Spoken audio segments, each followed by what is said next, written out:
अस्सलाम वालेकुम, welcome back. हम कर रहे थे फिक्स्ड पॉइंट आइट्रेशन मेथड, जिसकी हमने लास्ट वीडियो में एक एग्जांपल की थी। आज हम उसकी दूसरी एग्जांपल करेंगे। Find the root of the following equation by fixed point iteration method. ठीक है, और हमारे पास इक्वेशन क्या दी गई हुई है, x is equal to e की power -x up to 4 decimal. ठीक है, उन्होंने हमें बोला है कि आपने 4 डेसिमल तक फिक्स पॉइंट आइट्रेशन मेथड से इसको सॉल्व करना है, इसके रूट फाइंड करने हैं। तो सबसे पहले काम हम क्या करते थे, बाइसेक्शन मेथड में भी और आइट्रेशन मेथड में भी, फिक्स पॉइंट आइट्रेशन मेथड में सबसे पहले हम इसको f(x) के इक्वल ले लेते हैं।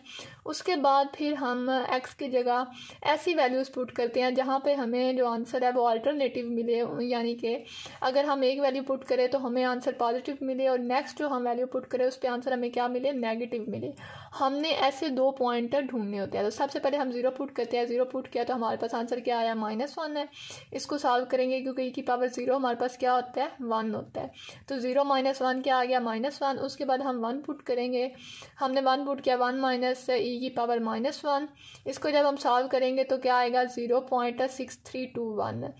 ये हमारे पास 4 डेसिमल तक हमने करना है, तो हम इसको 4 डेसिमल तक रखेंगे, यानी कि पॉइंट्स के बाद हमारे पास कितनी वैल्यूज़ आनी चाहिए, 4 वैल्यू आनी चाहिए। अब आप देख सकते हैं कि हमने 0 पुट किया तो क्या आया, -1। 1 पुट किया तो क्या आया, 0.6321, जो कि क्या है, पॉजिटिव है। तो हम ये कह सकते हैं ना कि हमारा रूट लाई करता है 0 और 1 के दरमियान, क्योंकि हमने ऐसे 2 पॉइंट्स फाइंड करने होते हैं जहाँ पे एक पे आंसर नेगेटिव आए और एक पे आंसर क्या है, पॉजिटिव आए। और फ़र्ज़ करें अगर 1 पे भी आंसर क्या आता, नेगेटिव आता, तो हम अगर 2 पुट करते या कोई और वैल्यू पुट करते, तो जो लास्ट 2 वैल्यूज़ होती हैं ना, जिन पे एक पे आंसर पॉजिटिव आ रहा होता है, एक पे आंसर नेगेटिव आ रहा होता है, हम वो वैल्यू चूज़ करते हैं और कहते हैं कि इसके दरमियान हमारा जो रूट है वो लाई करता है। ठीक है, उसके बाद हमारा नेक्स्ट काम क्या होता है कि जो हमने f(x) के इक्वल लिया हुआ होता है उसको हम क्या करते हैं, 0 पुट करते हैं। अब इस पूरे को हमने f(x) इक्वल कैसे लिया था, x माइनस, इसको हम उधर ले गए थे, -e की पावर -x। तो इस पूरी वैल्यू को हमने किसके इक्वल रख दिया, 0 के इक्वल रख दिया। जो फिक्स पॉइंट आइट्रेशन मेथड है उसमें हमारा सबसे पहला काम ये होता है कि हमने x को अलग करना होता है। अब आप यहाँ से x को कैसे अलग कर सकते हैं, यानी कि हमने x की वैल्यू निकालनी होती है। तो जाहिर सी बात है, e की पावर -x को हम दूसरी साइड पे शिफ्ट करेंगे तो क्या आ गया हमारे पास, x is equal to e की पावर -x। उसके बाद इसके प्रूफ में ये बात लिखी हुई है कि जो x है वो सिमिलर होता है, यानी या आप ये भी कह लें वो इज इक्वल टू होता है g(x) के। उसमें हम x को क्या लेते हैं, g(x) के, यानी कि हमने उसको एक फंक्शन के इक्वल रख लेते हैं। तो x की जगह हमने क्या लगा दिया, g(x) is equal to e की पावर -x। फिर हमारा जो नेक्स्ट स्टेप होता है, हम क्या करते हैं, इस g(x) का क्या लेते हैं, डेरिवेटिव लेते हैं। तो डेरिवेटिव लेंगे तो हमारे पास एक्सपोनेंशियल का डेरिवेटिव क्या आता है, सेम ही आता है। इसकी पावर का अगर हम डेरिवेटिव लेंगे तो वो -1 आएगा, तो -e की पावर -x क्या आ गया, इसका डेरिवेटिव आ गया। उसके बाद हम क्या करते हैं, हम एक ऐसा पॉइंट जो है वो फाइंड करते हैं कि हम उसको x की जगह पुट करें तो हमें आंसर क्या मिले, 1 से छोटा मिले। ठीक है, हमने x की ऐसी वैल्यू पुट करनी है कि हमें जो आंसर है वो क्या मिले, 1 से छोटा मिले। उसके बाद हम क्या करते हैं, जो फिक्स पॉइंट आइट्रेशन मेथड है ना, उसका एक रूल है या आप कंडीशंस कह लें कि जो हमारे पास डेरिवेटिव आता है g(x) का, ठीक है, उसमें हम x की जगह कोई वैल्यू पुट करते हैं जो कि 1 से छोटी आए। ठीक है, मतलब उसका आंसर जो है ना 1 से छोटा आए, और वो जो हम पॉइंट पुट करते हैं वो हम क्या कह देते हैं, वो हमारे पास क्या हो जाता है, x0 हो जाता है। तो आप इधर देखेंगे, और वो हमेशा जो वैल्यू लेते हैं वो हम मॉड में लेते हैं, तो हमने इसको मॉड में कर लिया। फिर हमने जो x की ऐसी वैल्यू जो है फाइंड करनी है कि हमें आंसर क्या मिले, 1 से छोटा। तो अब हम ऐसी वैल्यू फाइंड करेंगे तो हम फ़र्ज़ करें x की जगह 1 पुट करते हैं। ठीक है, अब 0 पुट करेंगे तो आंसर क्या आएगा, e की पावर 0 है, -0 है या +0, तो आंसर क्या आएगा, 1 आएगा। वो 1 के इक्वल आएगा, लेकिन हमें कौन सी वैल्यू चाहिए, 1 से छोटी वैल्यू चाहिए। ठीक है, यानी कि अगर e की पावर -x है ना, मैं इधर रफ पे कर रही हूँ, अगर यहाँ पे x की जगह हम 0 पुट करें तो हमारे पास आंसर क्या आएगा, 1 आएगा, जो कि 1 के इक्वल है। हमें 1 से छोटी वैल्यू चाहिए तो हम 0 के बाद क्या पुट करते हैं, 1 पुट कर देते हैं। ठीक है, मैं इसको आपको सॉल्व करके बताती हूँ कैलकुलेटर पे। और ये जो हमारे पास जो माइनस है वो तो पहले ही पॉजिटिव हो जाएगा, क्योंकि मॉड है, मॉड नेगेटिव को क्या कर देती है, पॉजिटिव कर देती है। तो हम डायरेक्ट वैल्यू निकालेंगे e की पावर -1 की। तो अब शिफ्ट दबा के उसके बाद ये e -1 करेंगे तो हमारे पास आंसर क्या आ गया, 0.3679। तो इसको हम लिखेंगे। उसके बाद इसकी आइटरेटिव फॉर्म क्या होती है, जो हमारे पास g(x) जो हमारे पास फिक्स पॉइंट आइटरेशन मेथड है उसमें जो हमारे पास आइटरेटिव फॉर्म होती है वो किसके इक्वल होती है, xn+1 is equal to g into xn। ठीक है, यानी कि ये जो हमारे पास, अब इस वाली वैल्यू को हम चूज़ करेंगे और g(x) हमारे पास क्या है, e की पावर -x। अगर हम g(xn) की जगह रिप्लेस करें तो हमारे पास क्या आएगा, e की पावर -xn। n क्यों आया, क्योंकि यहाँ पे भी क्या है, n है, g इंटू xn है। तो इस वजह से जो हमारे पास g(x) की वैल्यू है उसमें x के साथ हमने क्या सब्स्टिट्यूट में लिखना है, n लिखना है।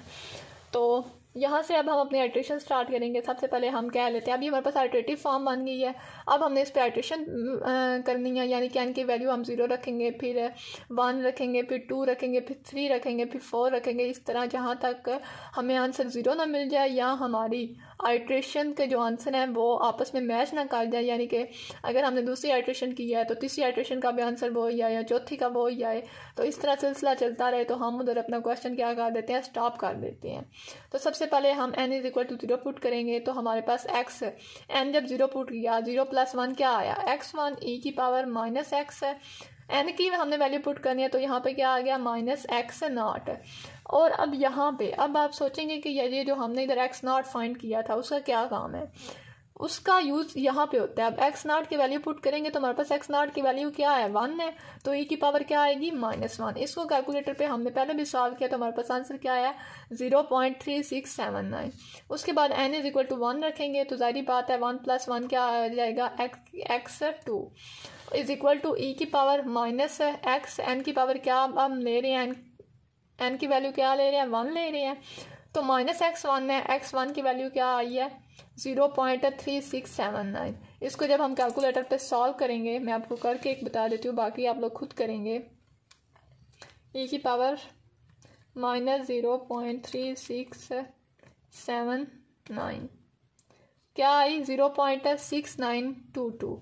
इसी तरह आपने फिर n की पावर 2, n की वैल्यू 2 लेनी है, उसको जब हम सॉल्व करेंगे फिर n इज इक्वल टू 3 लेके हम सॉल्व करेंगे। और यहाँ पे जो e की पावर -x3 है ना, तो x3 की वैल्यू हमने इधर पुट करनी होती है। अब x3 की वैल्यू कौन सी है, ये वाली है ना, 0.5005। तो हमारे पास x3 की वैल्यू की जगह सिंपल हमने इसको रिप्लेस कर देना है और कैलकुलेटर पे इसकी कैलकुलेशन कर लेनी है। उसके बाद 4 के लिए पुट करेंगे, 5 के लिए पुट करेंगे, 6 के लिए पुट करेंगे। देख सकते हैं बिल्कुल माइनर सा डिफरेंस आ रहा है इनमें, लेकिन सेम नहीं आ रहा। तो जब हम इसकी आइट्रेशंस काफ़ी लंबी हैं, ये नहीं है कि आपने 5-6 आइट्रेशन की और आपने बोला कि आंसर नहीं आ रहा तो मैं छोड़ देता हूँ। नो, आपने कम से कम 15 तक आइट्रेशन करनी है, 15-16 तक, या मैक्सिमम कह लें 20 तक आप लोग करें। अगर उसके बाद भी नहीं हो रहा तो आप अपना क्वेश्चन जो है ना, आपके क्वेश्चन में कोई मिस्टेक है ज़रूर।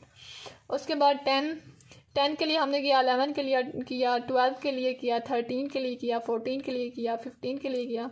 जब हमने ये 16 के लिए किया है तो आप देख सकते हैं कि जब हमने 14 के लिए किया तो हमारे पास आंसर क्या है, 0.5671। और जब हमने 16 के लिए किया तो भी हमारे पास आंसर क्या है, 0.5671। तो हमारे पास क्या हो गया, वैल्यूज़ क्या हो गई हैं, सेम हो गई हैं। तो हमारे पास रूट कौन सा होगा। अब ये वाली चीज़ जो है ना, ये वाला जो आंसर है ये हमारे पास क्या होता है, ये होता है हमारे पास रूट है।